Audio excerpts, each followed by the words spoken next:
Let's say someone puts a gun to your mom's head and says you have to make 10K in profit in 1 month. What would you go ahead and do? The internet is kind of flooded right now with a bunch of, this is how I make $10,000 a month in my blank business. And you can kind of see that in every genre ever. If there's an industry, there's somebody online telling you how to make money doing it. My two intersections of choice is like the, YouTube creator, portion of it, and the art business portion of it. And I've seen a plethora of those videos recommended to me in my feed about how you can fast track your channel or your business within a year, so and blow up and all of this, so many examples. We'll put them all in. We'll go doo-doo-doo-doo-doo-doo. The reality is, that's probably not going to happen. The purpose of this video being a reality check is not to dissuade anybody or to rain on anybody's parade or whatever. It's quite the opposite. I think it's better for people to be set up for success, to deal with what the reality of doing all of this actually feels like, so they feel less alone and less like they're a failure, because the thing about it is growing a social media following from zero, or an art business from zero, is daunting. It's a lot of effort, it's a lot of trial and error, and it's a lot of failure over and over and over again. First, we're going to talk about the myth of the overnight success.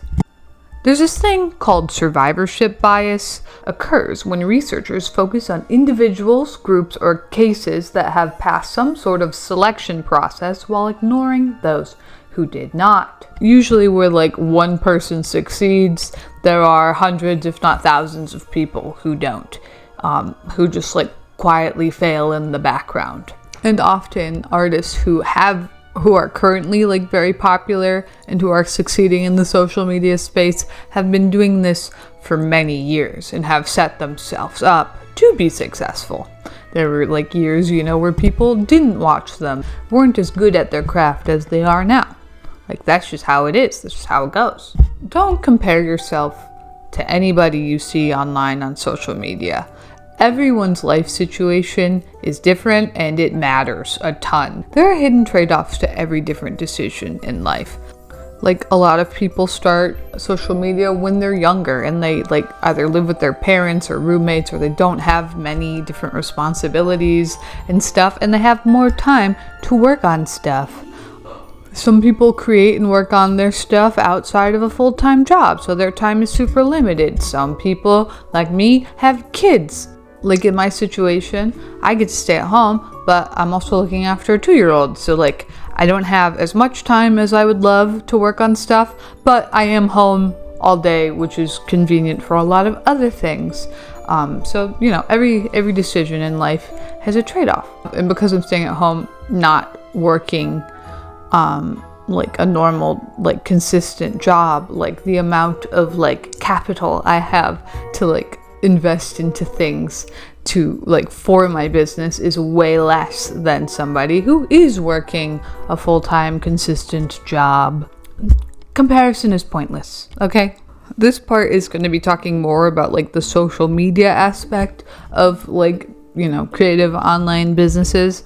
Kind of a trap I've noticed in online content making is kind of the danger of chasing social media trends, because YouTube and what's popular on YouTube is constantly changing. I've watched YouTube for many years, since I was a young teenager. And so I've seen so many different iterations of what's popular on YouTube and who blows up and whatnot. If you're just following trends, what works now isn't going to work in 2 years. So you're going to constantly be trying to chase what other people want. And that is soul sucking and soul crushing. Right now, I would say a lot of content that's popular is like what I would call doom and gloom content. Like, it's super critical, super negative. A lot of it's like you just find like, you know, person people don't like of the day, TikTok villain of the day, make commentary videos about them, or like pick a topic, critique it to death. That's usually like what gets a lot of engagement. Kind of an unfortunate part of human nature is that we're always looking for conflict. Conflict is what keeps us engaged and interested. And honestly, like, I do understand why like a lot of commentary stuff is super popular. I watch a lot of it, so I'm not even gonna like, I don't judge. I get it. I think what people like, at least what I like when I'm engaging in that kind of content, is just like interesting conversation. Like, the internet is still really so new, and I find like commentary discussion is kind of like at the cutting edge of like internet etiquette and what is and isn't acceptable behavior. And like, we're still trying to figure that out, because really right now we're in the wild west. I know people say that like it used to be the Wild West and now it's not, but we're still in the Wild West, okay? Some of the stuff on the internet is crazy. In theory, I feel like I could make a channel that's growing a lot quicker than the one than my channel right now, if I really leaned into like all of the things I'm noticing about like the more trending content. If I just picked a bunch of TikToks to react to, for example, I feel like I could grow a channel pretty big, but that's not what I want to do. It's not really my vibe. I feel like optimizing your channel for views can really get you trapped into niches that you don't love and don't feel fulfilled in. I've seen countless people talk online about how they try to make positive videos, but they get like significantly less views than like the quote unquote trash or slop that they're making, so they just make the slop. And I mean, like, I totally get it. If like if content creation is somebody's full-time job, they're going to do the thing that pays them more. But that's kind of the trap of content creation, is that you're like, if you solely rely on social media for money, you kind of just have to cater to what your audience wants. And that, that's a trap within itself. If what your audience wants from you is different from like how you want to creatively express yourself. I guess this point is like for me trying to balance like what I want with my art business and what actually gets popular on social media, and like trying to figure out like how to reconcile those two things. I've chosen through what I want and like how I see the future of my business is to not go the social media, views route, and to instead try to figure out my vibe, my style, and what I'm passionate in, and focus on those projects, and getting those things created to like set up a solid foundation for my future and for where I want my business to go in the future. We're gonna go into playing the long game. I highly recommend, before, like, if you haven't started a YouTube channel yet, or if you're still new, to like really know for yourself like what you want out of your social media presence and your business and your art practice and all of that jazz, because it is very easy to get like swept away in all of like the social media bullshit, especially if you're listening to a lot of other people and a lot of other people's advice. At the end of the day, only you are gonna know what's good for you and what path you're supposed to be on. Other people can only guess and give you like vague advice about what they would do, The biggest takeaways I've learned from like my year posting on social media is like, don't rush it. Definitely like don't put pressure on yourself to like make money or get a lot of views or anything. for the first like year or two of posting or like making stuff on social media. Like, don't force yourself to make it like your full-time income. You're only going to make yourself miserable, put way too much pressure on yourself, and feel like a failure. Chances are it's not going to happen. I mean, maybe it does, like for you, but like for me and for a majority of other people, it's not going to happen within like the first year, maybe even 2 years. Take the time to like figure out what you like to make, what's interesting to you, and then like when people do comment like nice comments and seem to like your videos, take note of that and be like, okay, well, when I made this video, people tend to like it, or this video I got a lot of comments on, and like kind of put that away. But I wouldn't like tailor all of your content to try to anticipate what other people want to hear. Kind of the past couple videos I've been making, kind of like my philosophy is like kind of focus on like what one person needs to hear.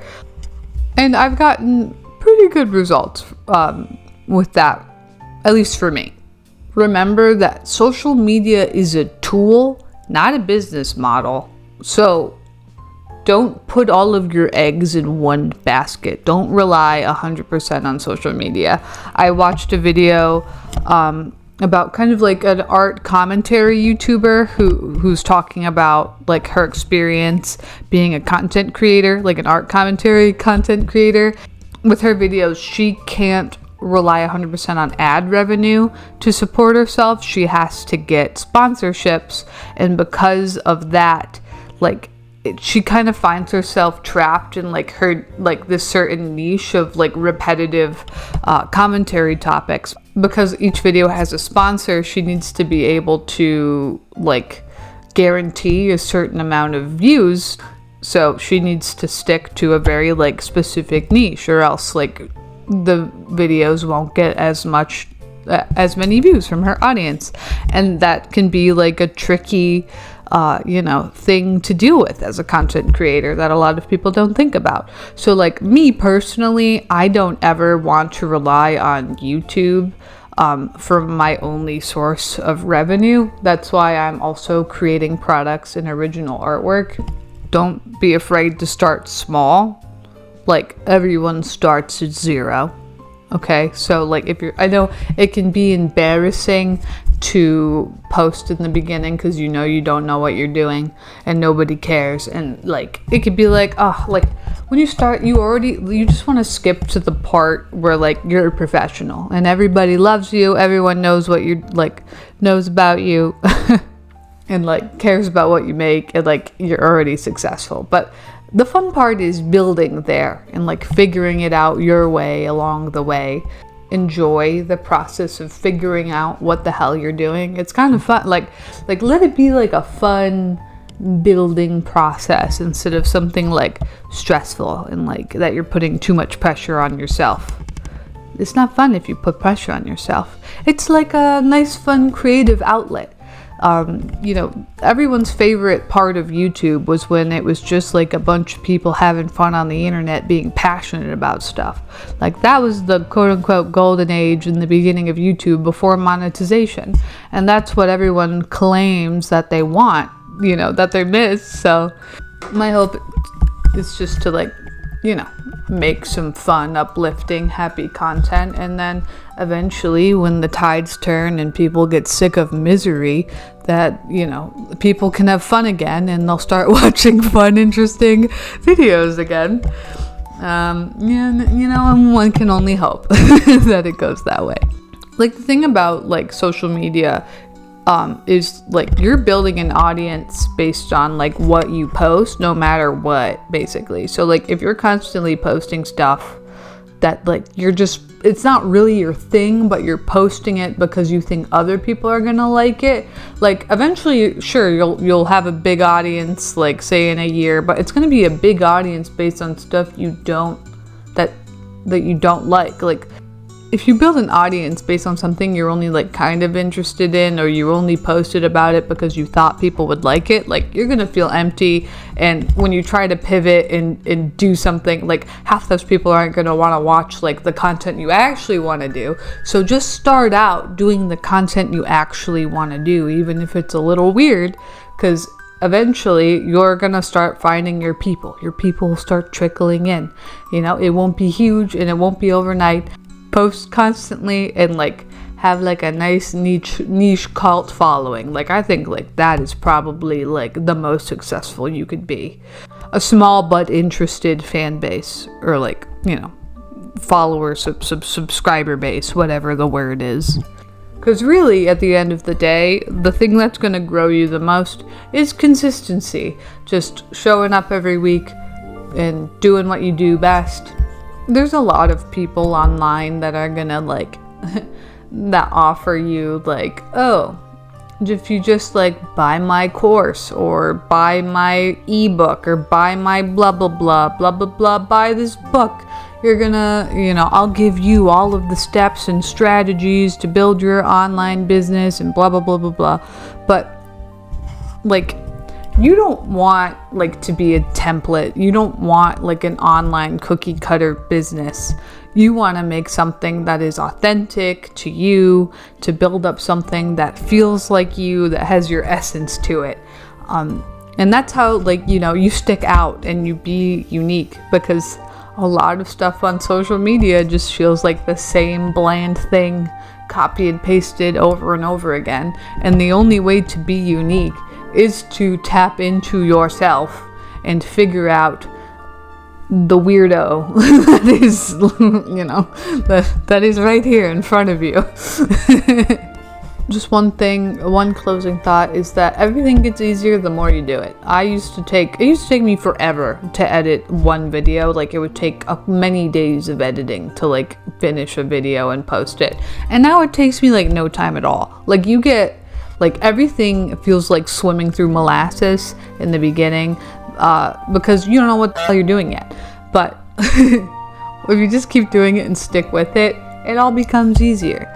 And you find fun, and like, you know, you have fun with the creative process. Like editing for me is like so fun. I love like rambling into a camera and a microphone and then sitting down at the computer and editing it together to have like a cohesive, like, you know, into a cohesive video.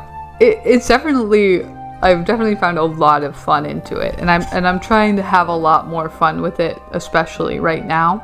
And just, you know, I'm trying to figure it out as I go. Like there's no shame in not knowing what you're doing, because we're all figuring it out as we go.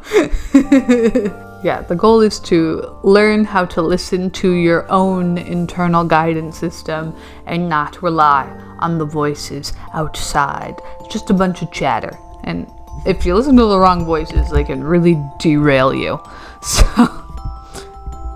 I guess that's why I wanted to make this video. So yeah, let me know if you can relate to anything I talked about in the comments.